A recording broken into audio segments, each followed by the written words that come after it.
أما بعد فأعوذ بالله من الشيطان الرجيم بسم الله الرحمن الرحيم سبحان الذي أسرى بعبده ليلا من المسجد الحرام إلى المسجد الأقصى الذي باركنا حوله لنريه من آياتنا إنه هو السميع البصير صدق الله ومولانا العظيم اللهم نور قلوبنا بالقرآن وزين أخلاقنا بالقرآن وأدخلنا الجنة بالقرآن ونجنا من النار بالقرآن قال الله تبارك وتعالى في شان حبيبه مخبرا وآمرا إن الله وملائكته يصلون على النبي يا أيها الذين آمنوا صلوا عليه وسلموا تسليما اللهم صل على سيدنا ومولانا محمد وعلى آل سيدنا وأصحاب سيدنا ومولانا محمد وبارك وسلم وصلوا عليه الصلاة والسلام عليك يا سيدي يا رسول الله الصلاة والسلام عليك يا سيدي يا حبيب الله الصلاة والسلام عليك يا سيدي يا محبوب الله وعلى آلك وأصحابك يا سيدي يا محمد رسول الله صلی اللہ تعالی علیہ وآلہ وسلم۔ حمد و ثنا کے بعد حضور نبی کریم رؤوف الرحیم التحیت والتسلیم کی بارگاہ میں درود و اسلام کے نذرانے پیش کرنے کے بعد دعا ہے کہ اللہ رب العزت ہماری اس حاضری کو اپنی پاک بارگاہ میں شرف قبولیت سے سرفراز فرمائے۔ یہاں پر جو کچھ سنیں اسے سمجھ کے ہم سب کو اس پہ عمل کرنے کی توفیق عطا فرمائے۔ میں نے آپ کے سامنے 15ویں سپارے کی ایک سورت بنی اسرائیل کی ایک آیہ کریمہ کی تلاوت کرنے کا شرف حاصل کیا ہے، جس میں اللہ رب العزت نے ارشاد فرمایا ہے سبحان الذی اسری بعبدہ لیلا من المسجد الحرام الی المسجد الاقصی، پاک ہے وہ ذات جس نے اپنے بندے کو سیر کروائی ہے۔ من المسجد الحرام الی المسجد الاقصی، مسجد حرام سے مسجد اقصی تک۔ احباب وقار، اللہ رب العزت نے حضور علیہ السلام کو قرآن کے بعد جو بہت بڑا معجزہ عطا فرمایا ہے وہ معراج مصطفیٰ صلی اللہ تعالی علیہ وآلہ وسلم، کہ اللہ رب العزت نے اپنے پیارے محبوب علیہ السلام کو مسجد حرام سے مسجد اقصی تک، پھر مسجد اقصی سے سدرۃ المنتہا تک، اور پھر سدرۃ المنتہا سے عرش اولی تک جو بلندیاں عطا فرمائیں، جو عروج عطا فرمایا ہے، یہ اللہ رب العزت نے اپنے پیارے محبوب علیہ السلام کو ایک عظیم معجزہ عطا فرمایا ہے۔ اور کتنا عظیم معجزہ ہے، حضرت ابو الحسن رفاعی رحمۃ اللہ تعالی علیہ آپ فرماتے ہیں کہ ایک مرتبہ میں نے روحانی طور پہ معراج کیا، روحانی طور پہ پرواز کی عرش کی طرف۔ اب کیا روحانی طور پہ پرواز کی جا سکتی ہے؟ تو اس حوالہ سے بہت سارے علماء کرام، بہت سارے فقہاء کرام کا متفقہ فیصلہ ہے کہ روحانی طور پہ جس کو اللہ رب العزت یہ بلندیاں عطا فرما دے، جس اپنے بندے کو مقام عطا فرما دے، جو بندہ اللہ رب العزت کے ہر حکم پہ عمل کرتے ہوئے، حضور علیہ السلام کی ہر ادا پہ عمل کرتے ہوئے اس کا مقرب بندہ بن جاتا ہے، تو پھر ایسے لوگوں کو روحانی طور پہ پرواز بھی نصیب ہو جاتی ہے۔ تو حضرت ابو الحسن رفاعی رحمۃ اللہ تعالی علیہ بہت بڑے بزرگ تھے اللہ کے، آپ فرماتے ہیں کہ میں نے روحانی طور پہ پرواز کیا اور پرواز کرتے ہوئے میں کئی عرش عبور کر گیا، کئی عرش عبور کر لیے، تو ہاتف غیبی سے آواز آئی کہ اے ابو الحسن رفاعی کدھر کا ارادہ ہے، کدھر جا رہے ہو؟ تو حضرت ابو الحسن رفاعی رحمۃ اللہ تعالیٰ علیہ عرض کرتے ہیں کہ اے مالک و مولا، میں اس عرش کی تلاش کے لیے نکلا ہوں جس عرش پہ معراج کی رات حضور علیہ الصلوۃ والسلام نے اپنے قدم لگائے تھے، تو اس عرش کی تلاش میں نکلا ہوں۔ تو اللہ رب العزت نے ارشاد فرمایا کہ اے ابو الحسن رفاعی، تم اس عرش تک پہنچنا چاہتے ہو، ہزاروں سال تم پرواز کرتے رہو، ہزاروں سال، کروڑوں سال تم پرواز کرتے رہو، لیکن اس کے باوجود تمہارا خیال بھی اس عرش تک نہیں پہنچ سکتا جس عرش پہ میرے محبوب نے قدم لگائے تھے۔ تو اتنی بلندیاں عطا فرما دی کہ کسی کے خیال تک کا پہنچنا محال ہے، کسی کا بذات خود جانا یہ تو بڑی بات ہوئی نا۔ حضور علیہ الصلوۃ والسلام وہاں تک پہنچے جہاں تک کسی کا خیال اور تصور بھی نہیں پہنچ سکتا۔ حضور علیہ الصلوۃ والسلام وہاں تک پہنچے جہاں تک سدرۃ المنتہا کا راہی حضرت جبریل علیہ الصلوۃ والسلام بھی ہاتھ باندھ کے کھڑے ہو جاتے ہیں کہ اے محبوب مصطفیٰ صلی اللہ تعالیٰ علیہ وآلہ وسلم، اگر اس جگہ سے آگے ایک قدم بھی بڑھاتا ہوں تو میرے پر جو ہیں وہ جل کے راکھ ہو جائیں گے۔ تو اتنی بلندیاں عطا فرما دیں، اسی کو کہتے ہیں معراج مصطفیٰ صلی اللہ تعالیٰ علیہ وآلہ وسلم۔ تو یہ ایک عظیم معجزہ تھا جو حضور علیہ الصلوۃ والسلام کو عطا فرمایا گیا ہے۔ اچھا، جو آیہ کریمہ میں نے آپ کے سامنے تلاوت کی ہے اس میں اللہ رب العزت نے ارشاد فرمایا کہ سبحان الذی اسریٰ بعبدہ، کہ میں نے اپنے محبوب کو سیر کروائی ہے، یعنی یہ سفر نہیں تھا، یہ سیر تھی۔ اور سفر اور سیر میں تھوڑا سا فرق ہے۔ وہ فرق کیا ہے کہ جب بندہ سفر کے لیے جاتا ہے تو وہ تیزی سے چلا جاتا ہے اپنے سفر پہ، وہ کہیں پہ رکتا نہیں ہے، جبکہ جو بندہ سیر کے لیے جاتا ہے وہ کئی جگہ پہ ٹھہرتا ہے کہ یہاں پہ یہ مقام بھی میں نے دیکھنا ہے، یہاں پہ یہ مقام بھی میں نے دیکھنا ہے۔ اگر کوئی بندہ لاہور کے سفر پہ گیا تو وہ اپنا کام کر کے واپس آ جائے گا، لیکن جو لاہور کی سیر کرنے کے لیے گیا ہے نا، وہ کم از کم 3 دن وہاں پہ ٹھہرے گا کہ میں نے سیر کرنی ہے، یہاں پہ شاہی قلعہ بھی ہے، یہاں پہ داتا گنج بخش علی حجویری رحمۃ اللہ تعالیٰ علیہ ان کا مزار بھی دیکھنا ہے، یہاں پہ میں نے بادشاہی مسجد بھی دیکھنی ہے۔ تو جو سیر کے لیے جاتا ہے اسے وقت تھوڑا زیادہ لگتا ہے، لیکن جو سفر کرتا ہے وہ اپنا سفر جلدی سے طے کرتا چلا جاتا ہے۔ بات یہ سمجھ میں آئی کہ اللہ رب العزت نے فرمایا کہ میں نے اپنے محبوب کو سیر کروائی ہے، سفر نہیں۔ اگر سفر کرتے تو اور تیزی سے آتے، تو جس کی سیر اتنی سپیڈ کے ساتھ کروائی گئی، جس کی سیر کی جو تیزی ہے وہ اس قدر ہے کہ حضور علیہ الصلوۃ والسلام مسجد حرام سے مسجد اقصیٰ تک پہنچے، مسجد اقصیٰ سے سدرۃ المنتہا اور پھر عرش اولی، پھر جنت کی بھی سیر کی ہے، دوزخ کی بھی سیر کی ہے، لیکن اس کے باوجود جب واپس پلٹے ہیں تو کنڈی اسی طریقے سے ہل رہی تھی اور پانی اسی طریقے سے رواں دواں تھا اور بستر اسی طریقے سے گرم تھا جس طریقے سے چھوڑ کے گئے تھے۔ جس محبوب کی سیر اتنی تیز ہے اس کا سفر کتنا تیز ہوتا ہوگا، اس کی رفتار کتنی تیز ہوگی سفر کی۔ تو یہ محبوب مصطفیٰ صلی اللہ تعالیٰ علیہ وآلہ وسلم کی ہی شان ہے کہ اللہ رب العزت نے لیلا من المسجد الحرام، رات کے ایک تھوڑے سے حصے میں سیر کروائی ہے، مسجد حرام سے مسجد اقصیٰ تک، اقصیٰ سے سدرۃ المنتہا اور پھر آگے کے مرحلے۔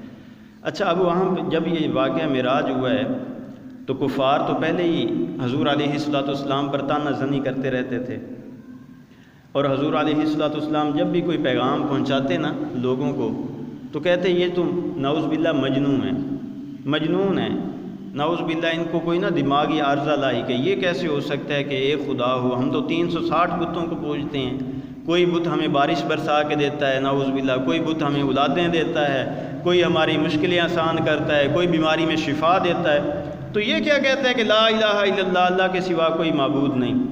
تو یہ لوگ تو پہلے ہی اعتراض کرتے تھے حضور علیہ الصلوۃ والسلام کی ذات پر، لیکن جب آپ نے فرمایا نا کہ مجھے لیلا من المسجد الحرام الى المسجد الاقصى الذي باركنا حوله لنريه من آیاتنا، کہ رات کے قلیل حصے میں سیر کروائی گئی ہے، تو اب لوگوں نے اور بھی اعتراض شروع کر دیے کہ دیکھو پہلے بھی یہ عجیب باتیں کرتا تھا، لیکن یہ کیسے ہو سکتا ہے کہ رات کے قلیل حصے میں جو ہے اتنا سفر تیزی سے طے کر جانا اور پھر راتوں رات واپس بھی آ جانا۔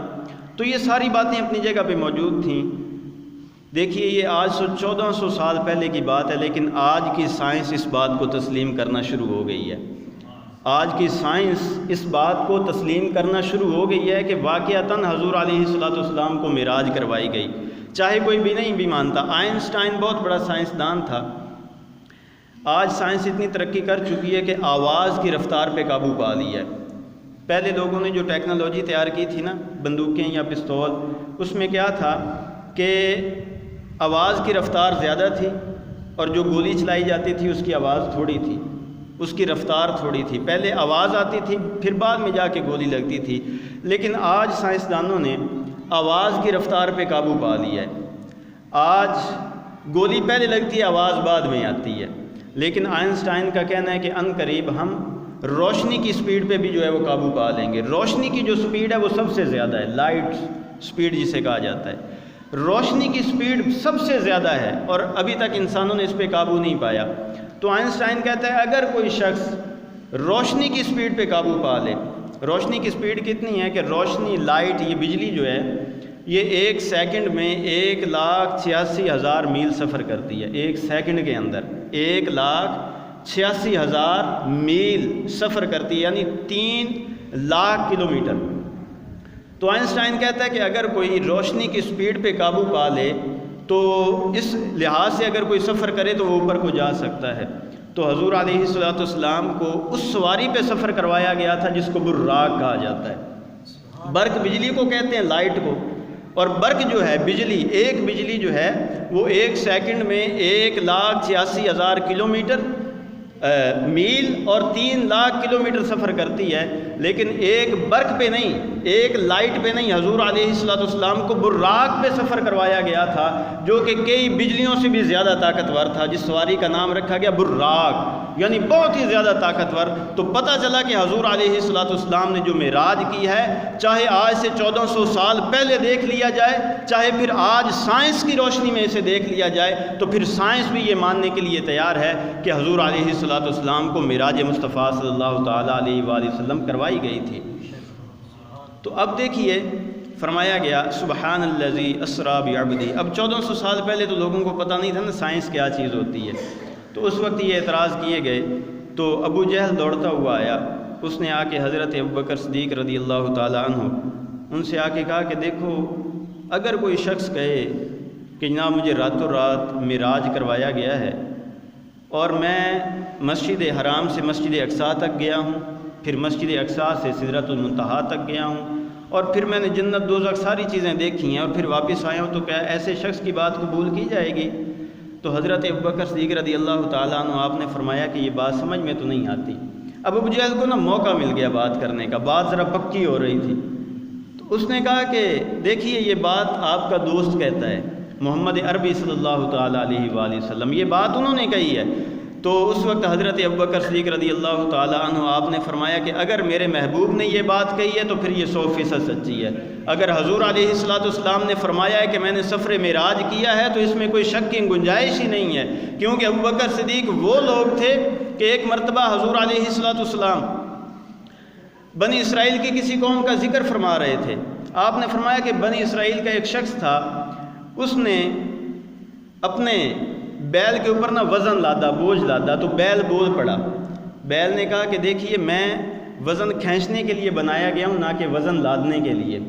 تو یہ حضور علیہ بخاری شریف کی حدیث ہے۔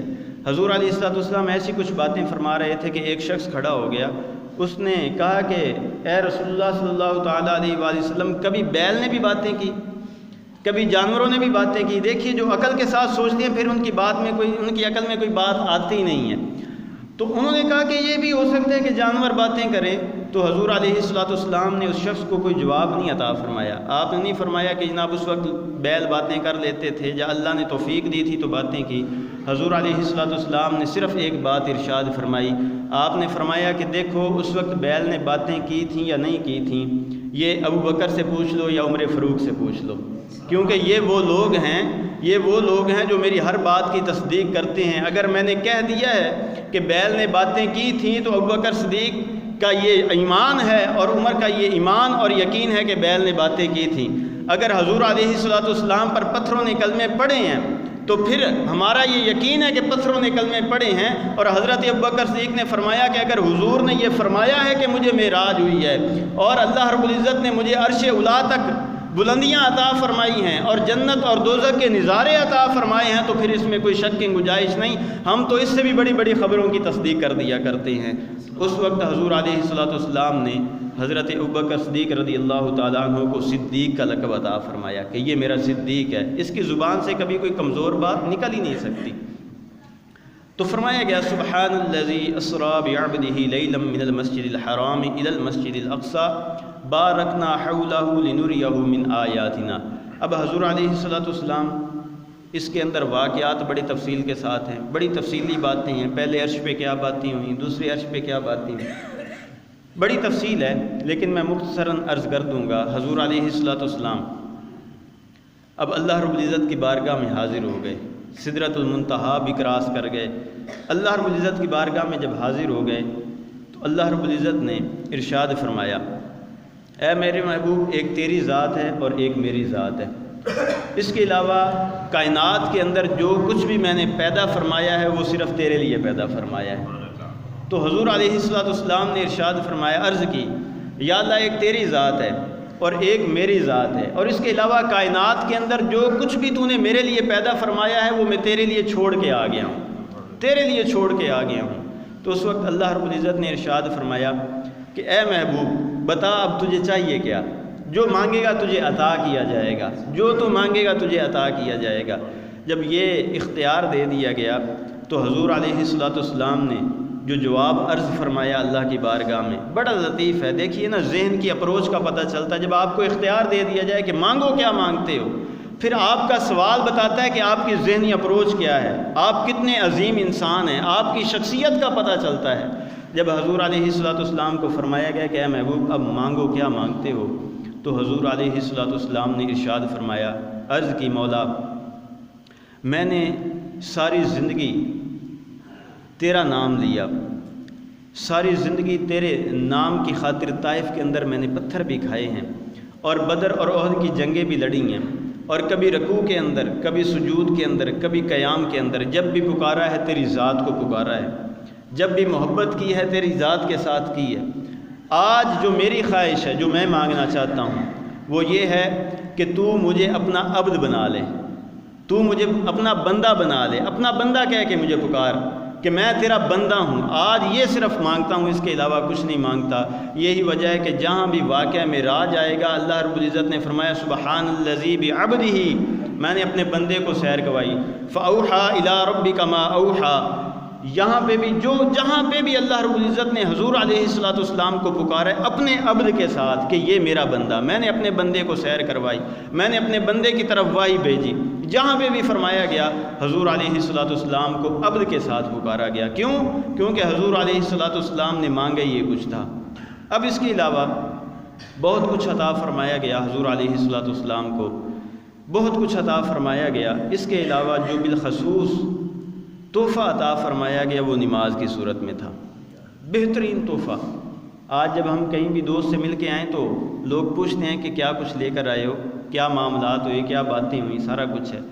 تو حضور علیہ الصلوۃ کو جو بہترین تحفہ عطا فرمایا گیا معراج کی رات، وہ نماز تھا۔ وہ کیا تھا جی؟ نماز۔ الصلاۃ معراج المؤمنین، اسی وجہ سے کہا گیا ہے۔ وہ معراج کی صورت میں روزے زمین پر فرض ہوئے، حج کے احکامات زمین پر فرض ہوئے، باقی جتنے بھی شرعی احکامات ہیں زمین پر فرض ہوئے، لیکن نماز ایک ایسا فرض اور اللہ رب العزت کا ایسا حکم تھا جو معراج کی رات اللہ رب العزت نے اپنے پیارے محبوب کو عطا فرمایا ہے۔ اور یہ وہ تحفہ ہے کہ جب لے کر پلٹے تو حضرت موسیٰ علیہ السلام نے فرمایا، عرض کی کہ اے محبوب صلی اللہ علیہ وآلہ وسلم کیا کچھ ملا؟ تو فرمایا کہ 50 نمازوں کا تحفہ لے کر آیا ہوں۔ تو آپ نے کہا کہ واپس پلٹیے، کچھ کم کروا لیجئے، کیونکہ مجھے اپنی امت کا تجربہ ہے کہ میری امت نے نمازیں نہیں پڑھی تھیں، لہٰذا آپ کی امت بھی اتنی نمازیں نہیں پڑھ سکے گی، بہت بوجھ ہے، تو آپ جا کر کم کروائیے۔ کرواتے کرواتے یہ 5 نمازیں رہ گئی تھیں۔ تو اب دیکھیے یہ وہ تحفہ ہے جو معراج کی رات اللہ رب العزت نے اپنے محبوب کو عطا فرمایا ہے۔ اور جب معراج سے واپس آئے نا تو صحابہ کرام نے عرض کی یا رسول اللہ صلی اللہ تعالیٰ علیہ وآلہ وسلم آپ اپنی ہر نعمت میں ہم کو شامل فرماتے ہیں، لیکن معراج کی نعمت میں ہم کیسے شامل ہوں؟ نہ تو ہم عرش پہ جا سکتے ہیں، نہ مسجد حرام سے مسجد اقصیٰ تک کا سفر کر سکتے ہیں، نہ سدرۃ المنتہا سے آگے جا سکتے ہیں، تو اس نعمت میں ہم کیسے شامل ہوں آپ کے ساتھ؟ تو حضور علیہ الصلوۃ والسلام نے ارشاد فرمایا کہ اس نعمت میں تمہیں محروم نہیں رکھوں گا۔ الصلاۃ معراج المؤمنین، جو بندہ 5 وقت کی خشوع و خضوع کے ساتھ نماز پڑھ لے گا باجماعت، اللہ رب العزت اسے معراج کا ثواب عطا فرما دے گا۔ اس لیے فرمایا کہ الصلاۃ معراج المؤمن، جو نماز ہے وہ مومن کی معراج ہے۔ آج اس کے اندر بہت ساری کمزوری ہے، جبکہ حضور علیہ الصلوۃ والسلام نے بڑی وعیدیں فرمائی ہیں نماز کے بارے میں۔ آپ نے فرمایا کہ قیامت والے دن اللہ رب العزت تمام لوگوں کو حکم ارشاد فرمائے گا کہ میری بارگاہ میں سجدہ کرو، تو تمام لوگ سجدہ کریں گے، لیکن ان کے علاوہ جو لوگ دنیا میں رہتے ہوئے اللہ رب العزت کی اس حکم کی نافرمانی یا نماز ادا نہیں کرتے تھے، اس دن وہ چاہیں گے کہ سجدہ کریں گے، چاہیں گے، ان کی خواہش ہوگی۔ اور یقین جانیے آج بھی کئی لوگ جو بیچارے بستر پہ پڑے ہیں، بیماری کی حالت ہے، ان کی خواہش ہے کہ کاش ہم بھی تندرست ہوتے تو سجدہ کر لیتے، کاش ہم بھی تندرست ہوتے تو مسجد میں چلے جاتے۔ بہت سارے ایسے بیمار لوگ جن کی آنکھوں کا آپریشن ہو جاتا ہے نا، اور وہ بیچارے سجدہ نہیں کر سکتے، لیکن ان کے دل میں تڑپ ہوتی ہے کہ ہم بھی اپنی پیشانی زمین پر رکھیں، تڑپ دل میں موجود ہوتی ہے، لیکن وجہ کیا ہے کہ کسی وجہ سے، کسی بیماری کی وجہ سے وہ سجدہ نہیں کر سکتے۔ ان لوگوں سے جا کے پوچھنا کہ سجدے کی لذت کیا چیز ہوتی ہے۔ اور قیامت والے دن بھی اللہ رب العزت ارشاد فرمائے گا کہ سجدہ کرو۔ اس دن وہ لوگ جو دنیا میں رہتے ہوئے سجدہ نہیں کرتے تھے کوشش کریں گے، چاہت ہوگی، دوسرے لوگوں کو دیکھیں گے کہ یار وہ بھی سجدہ کر رہا ہے، یہ بھی سجدہ کر رہا ہے، تو ان کے دل میں بھی تڑپ ہوگی کہ ہم بھی سجدہ کریں، لیکن اللہ رب العزت ان کی کمر کو سیدھا کر دے گا، وہ سجدہ نہیں کر پائیں گے، ان کی کمر کے اندر ایک اکڑ پیدا ہو جائے گی، وہ کوشش کریں گے سجدہ کرنے کی لیکن سجدہ نہیں کر پائیں گے۔ تو اس وقت اللہ رب العزت ارشاد فرمائے گا کہ ان کو اس صف میں شامل کر دیا جائے جس صف کے اندر فرعون کھڑا ہوا ہے، جس صف کے اندر حامان کھڑا ہوا ہے، جس صف کے اندر امیہ بن خلف کھڑا ہوا ہے۔ تو یقین جانیے کہ آج ہم یہ گوارہ کریں گے کہ ہمیں فرعون کی صف میں کھڑا کیا جائے؟ اگر ہم یہ گوارہ نہیں کرتے تو پھر الصلاۃ معراج المؤمنین، اس حکم کے اوپر جو حکم اللہ رب العزت نے معراج کی رات اپنے مصطفیٰ کو تحفے کی صورت میں دیا تھا، اس حکم پہ عمل کرنا ہوگا۔ آج دیکھیے نماز کے ساتھ دن میں 5 مرتبہ اللہ رب العزت کی طرف سے بلاوا آتا ہے۔ آج اگر میں کسی کو کال کرتا ہوں، میری کال نہیں ریسیو ہوتی، تو اس کے بعد میں جناب سے شکوہ کرتا ہوں کہ میں نے کال کی تھی، میری کال نہیں اٹھائی تم نے۔ لیکن وہ رب جو دن میں 5 مرتبہ، کال کا کیا مطلب ہوتا ہے؟ بلانا، 5 مرتبہ بلاوا دیتا ہے، لیکن اس کے باوجود ہم اپنے ہی کاموں میں مصروف رہیں اور اللہ رب العزت کے اس بلاوے پہ لبیک نہ کہیں، تو بروز قیامت ہمارے ساتھ جو معاملہ کیا جائے گا وہ ہیبت ناک ہوگا۔ اللہ رب العزت ہمیں اس بات پہ عمل کرنے کی توفیق عطا فرمائے، کیونکہ یہ سب سے بڑی کمزوری ہے۔ 5 وقت کی آپ نماز اگر پڑھ لیتے ہیں نا، تو ایک تو آپ کے جسم کے اندر ایک ہلکا پن سا پیدا ہو جائے گا، دوسرا آپ کے کردار میں تبدیلی آ جائے گی۔ آپ نماز پڑھ کے گھر جائیں گے تو آپ کے چہرے پہ بشاشت ہوگی، زندگی میں سکون ہوگا، جسم کے اندر، سوچوں کے اندر سکون ہوگا۔ لیکن اگر ایسا نہیں ہے تو لڑائی جھگڑا، معاملات، چڑچڑاپن طبیعت میں، ہر وقت بے سکونی، ٹینشن کا شکار، یہ ساری جتنی بھی چیزیں ہیں، وجہ کیا ہے کہ وہ معراج جو مومن کو عطا کی گئی تھی، اس معراج پہ ہمارا عمل نہیں رہا ہے۔ تو یہ وہ تحفہ تھا جو اللہ رب العزت نے اپنے محبوب کو معراج کی رات عطا فرمایا ہے۔ اس کے علاوہ جنت اور دوزخ کے جو بھی معاملات سیر کروائی گئی، نظارے کروائے گئے، حضور علیہ الصلوۃ والسلام فرماتے ہیں کہ میں نے دوزخ کے اندر ایسے لوگوں کو دیکھا کہ جن کے سر پتھروں کے ساتھ کچلے جا رہے تھے، نعوذ باللہ من ذالک، پتھروں کے ساتھ کچلے جا رہے تھے، اور جب ایک مرتبہ وہ سر کچلا جاتا، اس کے بعد وہ دوبارہ اپنی صحیح حالت میں آ جاتا، اور پھر اس کے بعد اس کے سر کو کچل دیا جاتا۔ تو میں نے جبریل امین سے پوچھا کہ اے جبریل بتاؤ یہ کون لوگ ہیں؟ تو حضرت جبریل امین علیہ الصلوۃ والسلام نے عرض کیا یا رسول اللہ صلی اللہ تعالیٰ علیہ وآلہ وسلم، یہ وہ لوگ ہیں جن کے سر نمازوں کی وجہ سے بوجھل رہتے تھے، یعنی نمازیں ادا نہیں کرتے تھے۔ تو یہ بہت بڑی وعیدیں ہیں۔ انعامات بھی بہت سارے ہیں، بڑے بہترین انعام ہیں۔ جو بندہ نماز پڑھتا ہے اس کی بات ہی کیا ہے، جس کو معراج کا ثواب عطا ہو جائے، اور جس کو معراج عطا ہو جائے، اس سے بڑی کیا بات ہو سکتی ہے۔ تو فرمایا، عرض کی حضرت جبریل نے کہ یہ وہ لوگ ہیں جن کے سر نمازوں کی وجہ سے بوجھل رہتے تھے۔ حضرت ابو ذر غفاری رضی اللہ تعالی عنہ آپ بیان کرتے ہیں کہ ایک مرتبہ میرے ساتھ عثمان غنی رضی اللہ تعالی عنہ بھی موجود تھے۔ ہم ایک جگہ سے گزرے، وہاں پہ ایک درخت تھا جس کے پتے زرد ہو چکے تھے۔ تو حضرت ابو ذر غفاری رضی اللہ تعالی عنہ آپ نے اس جھاڑی کو ہلایا۔ جب پتے زرد ہو جاتے ہیں تو کمزور ہوتے ہیں، لہٰذا جب آپ نے ہلایا نا تو پتے جھڑ گئے۔ حضرت ابو ذر غفاری رضی اللہ تعالیٰ عنہ نے حضرت عثمان غنی رضی اللہ تعالیٰ عنہ سے فرمایا کہ اے عثمان، تم نے مجھ سے پوچھا نہیں کہ میں نے یہ عمل کیوں کیا ہے؟ تو حضرت عثمان نے عرض کی آپ ہی بتا دیجئے۔ تو حضرت ابو ذر غفاری رضی اللہ تعالیٰ عنہ فرماتے ہیں کہ ایک مرتبہ میں حضور علیہ الصلوۃ والسلام کے ساتھ سفر کر رہا تھا۔ جب محبوب مصطفیٰ صلی اللہ تعالیٰ علیہ وآلہ وسلم اس مقام پر پہنچے تو بعین ہی اسی طریقے سے اس درخت کو ہلایا اور اس کے پتے نیچے گرے۔ تو حضور علیہ الصلوۃ والسلام نے مجھ سے پوچھا کہ اے ابو ذر، تم مجھ سے پوچھو گے نہیں کہ یہ عمل میں نے کیوں کیا ہے؟ تو حضرت ابو ذر غفاری رضی اللہ تعالیٰ عنہ فرماتے ہیں کہ میں نے حضور سے عرض کی، حضور آپ ہی بتا دیجئے کہ آپ نے ایسا کیوں کیا؟ تو حضور علیہ الصلوۃ والسلام نے ارشاد فرمایا کہ دیکھو، جب میں نے اس جھاڑی کو ہلایا ہے تو اس کے پتے جو ہیں وہ جھڑ گئے ہیں۔ جو بندہ 5 وقت کی نماز پڑھتا ہے تو اللہ رب العزت اس کے اوپر سے گناہوں کو بھی ایسے جھاڑ دیتا ہے جس طریقے سے اس جھاڑی کے پتے جھڑ گئے ہیں۔ تو نماز آپ کے گناہوں کو جھاڑتی ہے۔ جب گناہ جھڑ جاتے ہیں تو طبیعت کے اندر ایک بشاشت پیدا ہوتی ہے، ایک سکون پیدا ہوتا ہے، گھروں کے اندر سکون پیدا ہوتا ہے۔ شیطان جو ہے ان گھروں میں داخل نہیں ہوتا، بلکہ حضور علیہ الصلوۃ والسلام نے ارشاد فرمایا کہ جب بندہ رات کو سوتا ہے نا تو شیطان جو ہے اس کی گردن پہ 3 گرہیں لگاتا ہے، 3 گرہیں۔ جب صبح اذان ہوتی ہے اور بندہ اذان کی آواز سن کے الحمدللہ الذی احیانا بعد ما اماتنا والیہ النشور پڑھتا ہوا کھڑا ہو جاتا ہے کہ اللہ میں تیری حمد کرتا ہوں کہ تو نے موت کے بعد مجھے زندگی عطا فرمائی ہے، تو تیری طرف لوٹنا ہے۔ جب یہ کلمات کہتا ہوا بندہ اٹھتا ہے نا تو شیطان کی ایک گرہ جو لگائی ہوئی تھی وہ کھل جاتی ہے۔ اس کے بعد جب وہ وضو کرتا ہے نماز کے لیے تو پھر شیطان کی دوسری گرہ بھی کھل جاتی ہے، اور جب وہ نماز کے لیے آ جاتا ہے، نماز فجر ادا کر لیتا ہے تو شیطان کی لگائی ہوئی تیسری گرہ بھی کھل جاتی ہے۔ پھر جب یہ شیطان کی گرہیں کھل جاتی ہیں تو انسان جو ہے شیطانی وسوسوں سے، شیطانی ہتھ کنڈوں سے، گھروں کی لڑائیوں سے، گھروں کی جو ہے وہ ٹینشن سے، اور یہ جو آج شکوہ ہے کہ اولاد جو ہے نافرمان ہے، ان ساری چیزوں سے محفوظ ہو جاتا ہے، کیونکہ شیطان نے جو گرہیں لگائی تھی وہ کھل گئی۔ تو نماز جو ہے یہ بہترین چیز ہے۔ دوسرے نمبر پہ حضور علیہ الصلوۃ والسلام نے جو مشاہدہ فرمایا، آپ فرماتے ہیں کہ میں نے دیکھا کہ ایک شخص ہے جو لکڑیوں کا گٹھا اکٹھا کرتا ہے، اسے اٹھانے کی کوشش کرتا ہے لیکن وہ گٹھا اٹھایا نہیں جاتا، وہ گٹھے کو رکھ دیتا ہے، پھر اور لکڑیاں جمع کرتا ہے، اور لکڑیاں جمع کر کے اس کے اندر شامل کرتا ہے، پھر اٹھانے کی کوشش کرتا ہے لیکن پھر نہیں اٹھایا جاتا، پھر اسے رکھ دیتا ہے اور لکڑیاں جمع کرتا ہے۔ تو میں نے حضرت جبریل امی سے پوچھا کہ یہ کون شخص ہے؟ تو حضرت جبریل امی علیہ الصلوۃ والسلام نے فرمایا کہ یہ وہ شخص ہے جو دنیا کے اندر لوگوں کی امانتیں اکٹھی کرتا تھا، پھر ان کے اندر خیانت کرتا تھا۔